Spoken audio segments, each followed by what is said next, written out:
यहाँ पर बहुत सारे बच्चे हैं और ये वही बच्चे होते हैं जिन्हें हर रोज चुनकर ले जाया जाता है। इनके दिमाग के अंदर, इनके मुंह के अंदर, इनके जिस्मों के अंदर पाइप्स लगे हुए हैं। पहले पार्ट में हमने देखा था बच्चे इस मेज, इस भूल भुलैया से निकल तो गई थी पर इन्हें काफी साल लग गए, जिसने उन्हें अपनी जान में खतरे में डालनी पड़ी। अब बाहर आने के बाद इन बच्चों को ये भी पता चल जाता है कि जिस कंपनी ने, जिस लैब ने इन्हें वहाँ रखा था उसका नाम विकिड है। अब यहाँ से फिर कुछ नकाबपोश इन्हें अपने साथ हेलीकॉप्टर में कहीं ले जाती है, जिसके बाद अगले पार्ट की शुरुआत में हमें माजी के गुजरे हुए वक्त की कुछ झलकियां दिखाई जाती है, जहाँ पर थॉमस, जिस मूवी का मेन कैरेक्टर है, वो काफी छोटा था, जहाँ उसकी मोम उसे लैब की साइंटिस्ट के हवाले कर रही है क्योंकि पूरी ही दुनिया में वायरस फैला हुआ है। यहाँ पर कुछ और माँ बाप भी थी जो अपने बच्चों को विकिड कंपनी के साइंटिस्ट को दे रही थी, जिसके बाद इन सब बच्चों को उस मेज में डाल दिया जाता है जो उसे अभी बचकर बाहर आए और फिर तभी थॉमस की आँख खुल जाती है। दरअसल ये सब कुछ जो हमने देखा वो थॉमस को सपना आ रहा था। फिर इन्हें हेलीकॉप्टर से निकाल कर महफूज जगह पर ले जाने की कोशिश की जा रही होती है। यहाँ पर कुछ इन्फेक्टेड लोग भी थे, यानी इस वायरस के शिकार लोग जो इन पर हमला करना चाहते थे, पर यहाँ पर चारों तरफ ही गन्स वाले लोग फैले हुए हैं, इसीलिए इन्फेक्टेड लोग इनका कुछ बिगाड़ नहीं पाते। फिर ये सारे बच्चे इन्हें थॉमस और उसके साथी एक अलग जगह पर आ जाते हैं, जहाँ इनकी मुलाकात एक डॉक्टर से होती है जो इन्हें बताता है कि आप लोग यहाँ पर बिल्कुल महफूज है। विकिड कंपनी के लोग यहाँ तुम तक नहीं पहुँच सकते जिन्होंने तुम्हें मेज में डाला था, और न ही वो खतरनाक ज़ॉम्बी इन्हें जो वायरस का शिकार हो गई है। और जब पूरी दुनिया में ये वायरस फैल रहा था तो आप सब बच्चे भी उस जगह पर थे जहाँ पर ये वायरस सबसे ज्यादा था, लेकिन हैरत, आप सब पर वायरस का जरा भी असर नहीं हुआ। इसीलिए सालों से साइंटिस्ट आपके दिमाग पर, आपके जिस्म पर ये टेस्ट कर रहे हैं ये जानने के लिए कि आखिर आपके जिस्म में ऐसा कौन सा हार्मोन है जिसकी वजह से आप पर वायरस का असर नहीं हुआ। तो इसी वजह से आप सब बच्चे खास थे तो आप लोगों को मेज में डाल दिया गया ताकि वहाँ रखकर आप लोगों के जिस्मों को, आपके दिमागों को परखा जा सके। और अब आप एक नई जगह पर है जहाँ पर आपको इस बात का यकीन मैं दिला रहा हूँ कि आप बिल्कुल महफूज है। अब यहाँ इनके अलावा और भी कई सारे बच्चे थे, जिस पर वो डॉक्टर थॉमस को बताता है कि वो मेज जिससे तुम भागकर आए हो वो इकलौता मेज नहीं है, बल्कि विकिड कंपनी की और भी कई सारे मेज भूल भुलैये थे, और ये वो बच्चे हैं जो तुम्हारी तरफ वहाँ से निकल कर आए हैं। लेकिन अभी भी थॉमस को कुछ भी समझ नहीं आ रही थी, उसके दिमाग में और भी कई सारी बातें चल रही थी। जब ये सारे बच्चे खाना खा रहे थे तो थॉमस की नजर एक लड़की पर जाती है जो सबसे अकेला बैठा हुआ था। तब थॉमस को बताया जाता है कि ये बच्चा मेज से निकलने वाला सबसे पहला बच्चा है। फिर अभी यहाँ डॉक्टर भी आता है जो इनमें से कुछ बच्चों के नाम लेता है, जिसके बाद उन सभी बच्चों को वो अपने साथ ले जाता है, जिस पर थॉमस को बताया जाता है कि हर बार इस तरह से ही कुछ बच्चों को ले जाया जाता है। शायद ये सारे बच्चे किस्मत वाले हैं, ये हमसे कोई बेहतर जगह पर जा रहे होंगे। पर थॉमस को अभी भी समझ नहीं आ रही होती, उसके दिमाग में कई सारे सवाल थे। और तभी वो देखता है कि उसकी साथी जो इकलौती लड़की थी उसे कुछ लोग अपने साथ ले जा रहे हैं। तब वो जल्दी से उसके पास जाने लगता है उसे बात करने के लिए, लेकिन गार्ड्स उसे नहीं जाने देते, उसे रोक देते हैं। अब वो पहला लड़का जो सबसे पहले यहाँ पर आया था वो थॉमस को एक जगह पर लेकर जाता है और दिखाता है कि ये लैब वाले इन सभी बच्चों को एक खास जगह पर एक लैब में ले जाते हैं। और जब भी लोग रात को चुपके से उस लैब में जाते हैं तो देखते हैं कि यहाँ पर बहुत सारे बच्चे हैं, और ये वही बच्चे होते हैं जिन्हें हर रोज चुनकर ले जाया जाता है। इनके दिमाग के अंदर, इनके मुंह के अंदर, इनके जिस्मों के अंदर पाइप्स लगे हुए हैं, और इनके जिस्म से एक खास किस्म का लिक्विड निकल रहा होता है जिसे एक बोतल में इकट्ठा किया जा रहा था। अब तभी इधर वो डॉक्टर आ जाता है, इसलिए थॉमस और वो लड़का जल्दी से चुप जाते हैं। अब डॉक्टर यहाँ वीडियो कॉल पर उस साइंटिस्ट से बात करता है, यानी विकिड कंपनी की साइंटिस्ट से। थॉमस उस साइंटिस्ट को देखकर काफी हैरान रह जाता है क्योंकि उसने वीडियो में खुद को गोली मार ली थी, पर अब वो जिंदा थी, मरी नहीं थी, जिससे वो समझ जाता है कि वो सब झूठ था, उसने झूठ मूठ की गोली मारी थी खुद। और ये डॉक्टर भी उन्हीं लोगों के लिए काम करता है जिन्होंने इन्हें मेज में भूल भुलैया में बंद किया था, यानी विकिड कंपनी ने। अब डॉक्टर साइंटिस्ट को बताता है कि हमें कामयाबी मिल रही है यहाँ पर जो भी हम टेस्ट कर रहे हैं। जो सुनकर साइंटिस्ट कहती है ठीक है, पर जितने भी बाकी बच्चे बचे हैं उन पर भी टेस्ट करो जल्दी से। यह साथ ही साथ वे ग्रुप का नाम भी लेती है जिसका नाम राइट हैंड होता है। कहती है कि जल्द से जल्द उन्हें भी ढूंढो क्योंकि वो ग्रुप पहले भी हमारी 2 जगहों पर हमला कर चुका है और तीसरी जगह पर मैं बर्दाश्त नहीं कर पाऊंगी। जिसके बाद डॉक्टर वहाँ से निकल जाता है। और अब थॉमस भी समझ चुका था कि ये जगह किसी खतरे से खाली नहीं है क्योंकि ये सारे के सारे मिले हुए हैं। इसलिए थॉमस अपने बाकी साथियों को भी इस बारे में बताता है और यहाँ से निकलने की तैयारी करता है। सबसे पहले वो अपने दोस्त को, अपने साथी को आजाद करता है, जिसके बाद ये सारे के सारे रात को यहाँ से निकल जाते हैं। और जब डॉक्टर को इस बारे में पता चलता है तो उसे बहुत गुस्सा आता है, इसीलिए वो अपने बहुत सारे साथियों को उन्हें पकड़ने के लिए भेज देता है। तो थॉमस अपने साथियों को बताता है कि ये लैब वाले, ये लोग हम पर टेस्ट कर रहे हैं, हमारे जिस्म में कुछ ऐसा है जो इनको चाहिए, इसी वजह से इन्होंने बहाने से हमें यहाँ पर कैद करके रखा हो। अब जब ये लोग विकेट के लोगों से छुपने की कोशिश कर रही थी तो तभी कुछ इन्फेक्टेड लोग यानी कि ज़ॉम्बी इन पर हमला कर देती है, पर खुशकिस्मती से ये अपनी जान बचाते हुए वहाँ से भागने में कामयाब हो जाते हैं। जहाँ फिर अगली सुबह ये देखते हैं कि पूरी ही दुनिया खंडर बन चुकी है, चारों तरफ टूटी फूटी तबाह हुई इमारतें। अब इनके साथ एक लड़का था जो जख्मी हो गया था क्योंकि उसे ज़ॉम्बी ने काट लिया था, जिसका मतलब था कि अब वो भी इन्फेक्टेड हो गया है। उन सब लोगों को उसे वहीं पर छोड़कर आगे बढ़ना पड़ता है क्योंकि उसकी हालत खराब हो रही है, थोड़ी देर के बाद वो ज़ॉम्बी बन जाए और अगर ये इनके साथ रहा तो सबको इन्फेक्शन लग सकता है। अब जब ये लोग आगे बढ़ रही थी तो यहाँ काफी तेज तूफान आने लगता है, बिजलियाँ कड़क रही थी। आज से पहले ऐसा तूफान दुनिया पर कभी भी नहीं आया था, जिसका मतलब था कि अब जमीन पहले की निस्बत पूरी तरह बदल चुकी है। फिर ये लोग भागकर एक घर में जाते हैं पनाह लेने के लिए, लेकिन देखते हैं कि वहाँ पर बहुत सारे ज़ॉम्बीज़ हैं, लेकिन वो खुले हुए नहीं है, उन सबको वहाँ पर बांधा हुआ है। जहाँ पर तभी इनके पास एक लड़की आती है जो इन्फेक्टेड नहीं थी, बिल्कुल ठीक थी, जिसका नाम ब्रेंडा होता है। अभी लड़की ब्रेंडा उन्हें अपने हेड के पास ले जाती है, जो इनसे कहता है कि मैं तुमसे 3 सवाल करूंगा कि तुम कहाँ से आए हो, कहाँ जा रहे हो और मुझे तुमसे क्या फायदा है। असल में ये लोग इन्फेक्टेड तो नहीं थी, जिंदा बची हुई थी, पर जब उस हेड को ये बात पता चलती है कि ये सारे लोग विकेट से बचकर उनसे भागकर यहाँ पर आए हैं तो वो इनकी मदद करने के लिए तैयार हो जाता है। लेकिन तभी यहाँ विकेट के लोग भी आ जाते हैं क्योंकि उन्हें पता चल गया होता है कि वो सारे लोग भागकर यहाँ आए हैं, लेकिन ये लोग यहाँ से भाग ही जाते हैं। पर यहाँ पर थॉमस और ब्रेंडा फंस जाते हैं। विकेट के लोग उन्हें पकड़ने ही वाले थे कि तभी यहाँ पर धमाका हो जाता है, जो कि उस हेड की वजह से हुआ था क्योंकि उसने यहाँ पर हर तरफ बॉम्ब बिछाए हुए थे जो अब फटने लगे थे, जिस वजह से ही ये पूरी बिल्डिंग गिर जाती है। पर थॉमस और ब्रेंडा बच जाते हैं, वो यहाँ से निकलने में कामयाब भी हो गए थे। पर खतरा इन दोनों के लिए अभी भी टला नहीं होता क्योंकि कुछ ज़ॉम्बीज़ इन पर हमला कर देती है, जिससे ब्रेंडा एक ऐसी जगह पर जाकर गिरती है जो पूरी पूरी कांच की बनी हुई थी। मुसीबत, वो वहाँ से हिल भी नहीं सकती थी क्योंकि वो कांच टूट रहा था, उसमें दरारें पड़ रही थी। फिर तभी ब्रेंडा पर एक और ज़ॉम्बी हमला कर देता है, लेकिन थॉमस उसे बचाने के लिए मुक्का मारकर फौरन कांच तोड़ देता है और जल्दी से ब्रेंडा का हाथ पकड़ लेता है, जिससे कांच के साथ साथ वो ज़ॉम्बी भी नीचे जाकर गिरता है। और अब वो दोनों यहाँ से आगे बढ़ जाते हैं। देखते हैं कि ज़ॉम्बी ने मेरी टांग पर काट लिया है, इसका मतलब है कि वो भी इन्फेक्टेड थी। फिर ये लोग आगे बढ़ते हैं, जगह अपने लोगों से आकर मिल जाते हैं, जिसके बाद ये लोग आगे बढ़ जाते हैं और काफी लंबा सफर तय करने के बाद इन्हें चट्टानों के बीच एक पुल दिखाई देता है जिस पर बहुत सारी पुरानी गाड़ियाँ खड़ी हुई थी। अब ये लोग उन गाड़ियों को चेक कर ही रही थी कि तभी इन पर गोलियां चलने लगती है, जिस वजह से सारे जल्दी से छुप जाते हैं। वहाँ पर 2 लड़कियाँ थी जिन पर गन तान देती है। अब यहाँ इनके साथ वो पहला लड़का भी था जो सबसे पहले मेज से निकला था और ये लड़कियाँ भी उसी मेज की थी जहाँ वो लड़का था। तो उसे पहचानते ही ये उसके गले से लग जाती है। उसके बाद ये बताती है कि हमें राइट हैंड ग्रुप ने बचाया। जो सुनकर थॉमस पूछता है क्या तुम राइट हैंड ग्रुप को जानती हो, जिस पर ये दोनों लड़कियाँ इन सभी लोगों को राइट हैंड ग्रुप के पास ले जाती है।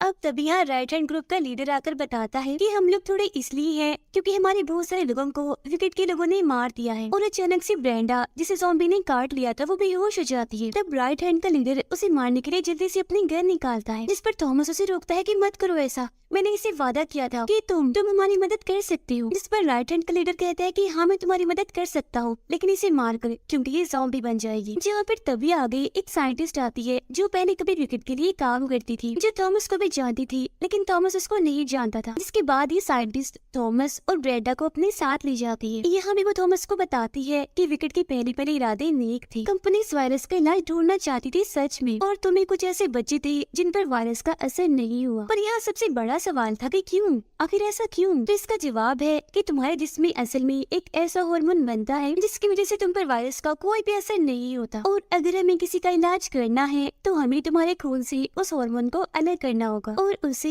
इन्फेक्टेड इंसान के जिस्म में लगाना होगा। लेकिन एक मसला है, इस हार्मोन को बनाया नहीं जा सकता, तो इसीलिए तुम जैसे लोगों के अंदर से इसको निकाला जा सकता है। तो यही एक वजह होती है कि विकेट तुम जैसे बच्चों के अंदर से उस हार्मोन को निकाल रही थी। यही वजह है कि उन सबको एक लैब में रखा गया था। उनके मुंह उम्मीद दिमाग में जिसमें पाइप्स इसीलिए लगाए हुए थे क्योंकि उस छोटी सी बोतल में हार्मोन को ही निकाला जा रहा था जो लिक्विड की शक्ल में था। कहती है कि यही वजह थी कि मैंने विकेट को छोड़ दिया। अब उन दोनों की सारी बातें थॉमस की दोस्त ने भी चुपके से सुन ली थी। फिर थॉमस के खून से उस हार्मोन को निकालकर ब्रेंडा के जिस्म में डाल दिया जाता है जिससे उसका इन्फेक्शन खत्म हो जाता है और वो बिल्कुल ठीक हो जाती है। फिर शाम को थॉमस की दोस्त उसको बताती है कि मेरी मॉम मुझे आज भी बहुत याद आती है, वो भी इसी वायरस का शिकार थी। मैंने उन्हें कमरे में बंद कर दिया था। मुझे उम्मीद थी कि बहुत जल्द वो ठीक हो जाएंगी पर ऐसा कुछ नहीं हुआ। हर रात मैं उनकी चीखने की चिल्लाने की आवाजें सुनती थी और एक रात उनकी आवाजें बंद हो गई और जब मैं कमरे में गई चेक करने तो मैंने देखा कि उन्होंने अपनी आंखें निकाल ली और न जाने ऐसी पता नहीं कितनी कहानियां हैं, कितने लोगों ने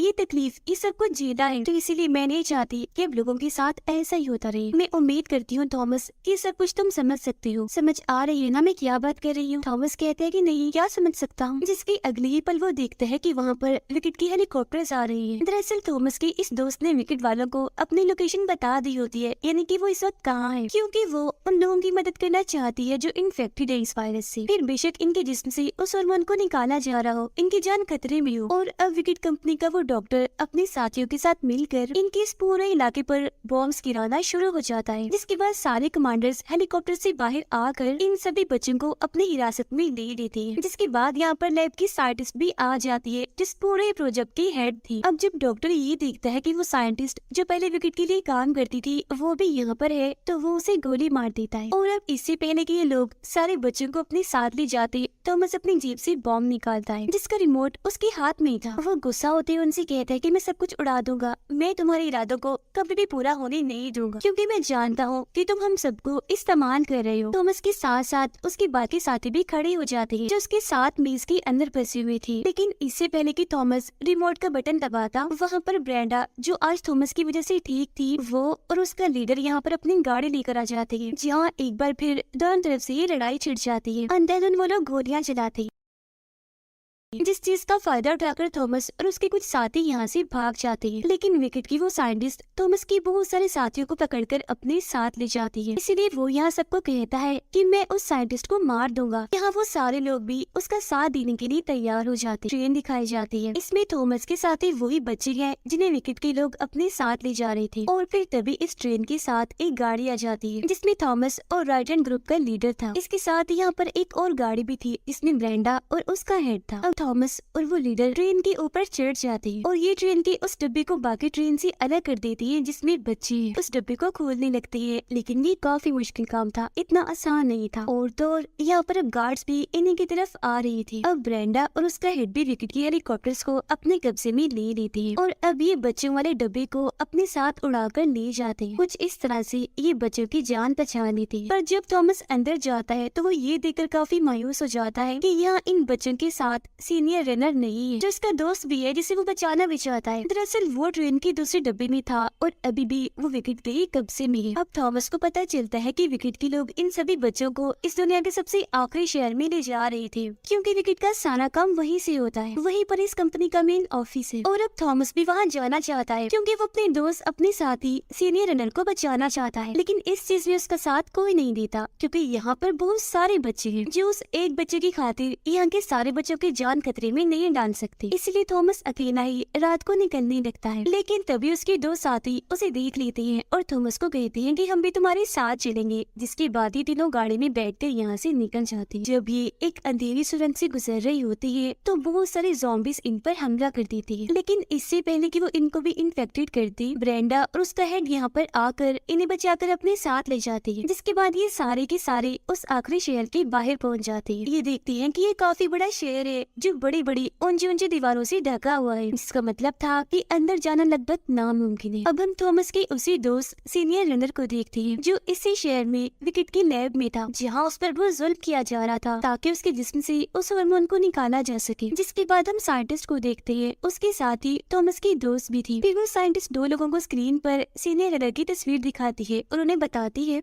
कि इसने 3 सालों तक मेज के अंदर की मुश्किल वक्त को झेला है और इसके अंदर जो हार्मोन बना है, जो एंटीवायरस बना है, वो सबसे ज्यादा मजबूत है, जिसकी मदद से हम नया सीरम बनाने की कोशिश कर रहे हैं। तो अगर आप लोगों ने हमारा साथ दिया तो हम जल्दी कामयाबी हासिल कर लेंगे। बच्चों को मेज के अंदर, भूल भुलैया के अंदर इसीलिए डाला था ताकि मुश्किल वक्त में इनके जिस्म का हार्मोन जो वायरस से लड़ेगा वो और मजबूत होगा। उधर थॉमस और उसके साथी ऊंची ऊंची दीवारों के पास पहुंच जाते हैं और यहाँ पर बहुत सारे लोग जो इन्फेक्टेड नहीं थे वो यहाँ पर एहतजाज कर रहे होते हैं कि हमें यहाँ पर ना छोड़ा जाए, हमें भी दीवारों के अंदर आने दिया जाए। लेकिन उन दीवारों के अंदर जाने की किसी को भी इजाजत नहीं थी। अब यहाँ पर थॉमस और वो सारे बच्चे जो मेज के अंदर थे उनकी गर्दन पर एक चिप लगाई हुई थी। तो उस चिप की मदद से विकेट के डॉक्टर को पता चल जाता है कि थॉमस और उसके साथी यहाँ से बाहर दीवार के पास, तो इसीलिए वो उन पर हमला करवा देता है। लेकिन तभी यहाँ एक गाड़ी आकर थॉमस और उसके साथियों को उसने बिठाकर अपने साथ कहीं दूसरी जगह पर ले जाती है और फिर तभी इनमें से एक लड़का अपना नकाब उतारता है जो और कोई नहीं बल्कि गैनी था, यानी जो हमेशा ही थॉमस के साथ लड़ता रहता था, जिसने थॉमस पर गोली भी चलाई थी।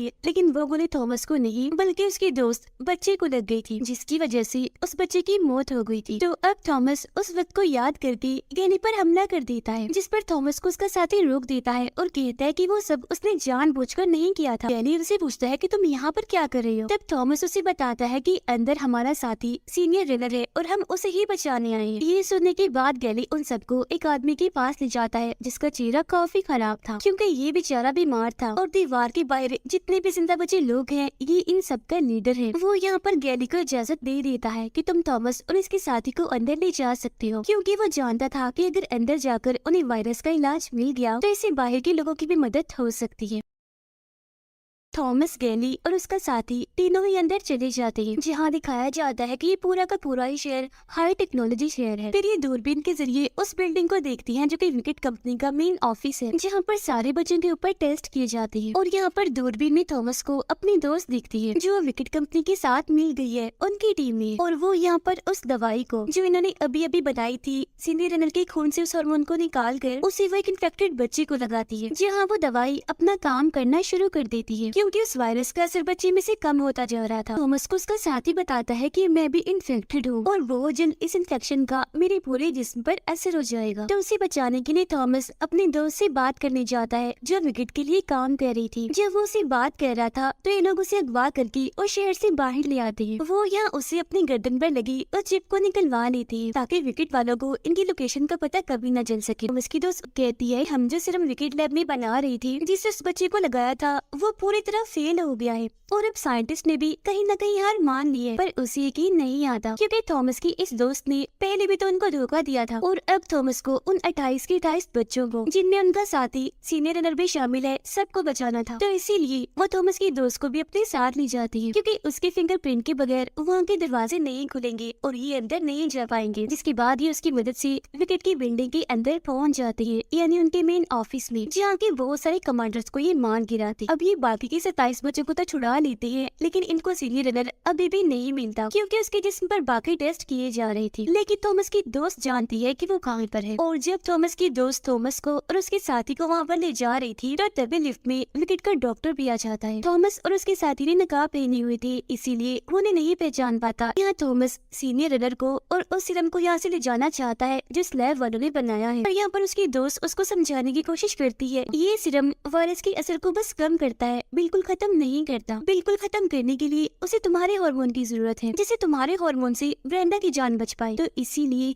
हमें और सबको तुम्हारी जरूरत है। पर उसकी बातों पर अभी भी थॉमस को यकीन नहीं आता, सिर्फ उसके धोखा देने की वजह से। मगर अब इससे पहले कि ये आगे बढ़ती, यहाँ पर डॉक्टर अपने साथियों के साथ आ जाता है, क्योंकि वो जानता है कि नकाब के पीछे और कोई नहीं बल्कि थॉमस और गैली है। लेकिन यहाँ पर थॉमस की दोस्त इनकी मदद करती है। वो शीशे के पीछे उनको धक्का देकर पूरी तरह से उसे बंद कर देती है ताकि वो दोनों डॉक्टर से बचकर यहाँ से निकल जाए। अब यहाँ पर थॉमस की दोस्त के पास थॉमस के खून का सैंपल होता है, क्योंकि उसने जब थॉमस की गर्दन से चिप को निकाला था तो उस कपड़े को उसने अपने पास रख लिया था जिस पर थॉमस का खून लगा हुआ था। तो इसीलिए अब वो थॉमस के खून को टेस्ट करती है और देखकर काफी हैरान रह जाती है। फिर वो साइंटिस्ट को भी इस बारे में बताती है कि थॉमस के खून में जो हार्मोन है वो इस वायरस को सिर्फ कम ही नहीं कर रहे बल्कि पूरी तरह से जड़ से ही खत्म कर रही है। ब्रेंडा उन 27 बच्चों को यहाँ से निकाल कर उनकी जान बचाकर शहर से बाहर दीवार के पास लाती है जहाँ पर बचे हुए लोगों के सीनियर को होना चाहिए, लेकिन वो यहाँ पर नहीं था क्योंकि वो तो दरअसल अपने साथियों के साथ इस शहर से बाहर बनी ऊंची ऊंची बड़ी बड़ी दीवारों के पास था। वो अपनी गाड़ी में बैठकर काफी स्पीड के साथ उस शहर के दरवाजे तक पहुँचता है। साथ ही एक बॉम्ब को वो अपने हाथ में जला लेता है और फिर कुछ ही पलों में उसकी गाड़ी उस दरवाजे से टकरा जाती है, जिससे वहाँ पर काफी बड़ा धमाका हो जाता है और वो दरवाजा जो सालों से नहीं खुला अब वो खुल चुका था। इसलिए बाहर के जितने भी लोग थे वो सारे ही अंदर दाखिल होना शुरू हो जाते हैं।